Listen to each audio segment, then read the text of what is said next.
This is continuous coverage. Continuous coverage. In the trial of Lori Vallow Daybell from the Hidden Killers podcast. Hidden Killers podcast. I'm Tony Bruschi. Thanks for joining us in the second half of testimony in the trial of Lori Vallow Daybell. David Warwick took to the stand. Warwick is Melanie Gibb's husband.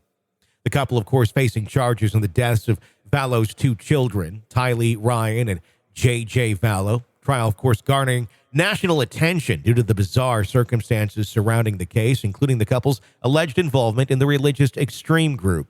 During the trial, prosecutor Rachel Smith questioned Warwick about the events that transpired during the time he spent with Lori Vallow. Warwick shared that one morning, Lori had told him that J.J. was out of control and had pushed over a picture of Christ, then sat on the upper cabinets. However, Warwick did not see any signs of damage or evidence that J.J. had climbed up there. Warwick went on to say that Lori had called her brother Alex Cox to come and get J.J. because she could not handle him.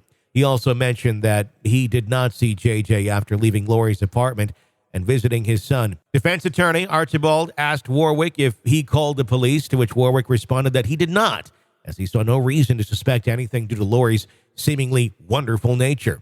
The defense focused on Warwick's beliefs and involvement with religious teachings. Warwick admitted to speaking at preparedness camps with the purpose of building faith and helping people identify stumbling blocks to faith. He spoke about sanctification, fasting, repentance, service, and sharing stories of LDS missions in his podcast. Archibald questioned Warwick about his knowledge of the Church of the Firstborn, to which Warwick replied that he had heard about it in the scriptures, but did not recall specifics. When asked about his desire to be part of the 144,000, Warwick said it would be an honor, but it was not something he was actively seeking. The defense also explored Warwick's experience with dreams and visions. He differentiated between nightmares and visions, explaining that visions are when someone is shown things in the future by someone else, while nightmares are chaotic and filled with fear. Warwick claimed that his visions came from angels under God, while his nightmares could have originated from the devil or its angels. Warwick testified about the blessing he wanted from Chad Daybell after experiencing a nightmare at Lori's house. He mentioned that although it was not his idea, he hoped for peace from a blessing.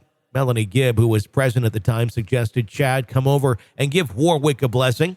Throughout the questioning, Warwick maintained that Chad Daybell did not have the authority to gather 144,000, and that such authority lies with the prophet of the LDS Church, Russell M. Nelson. The trial continues to unravel the complex beliefs and the actions of Lori Vallow, Chad Daybell, and the prosecution and defense seek to establish in their respective cases. The testimonies of key witnesses such as David Warwick are providing more insight into the couple's involvement in religious extremism.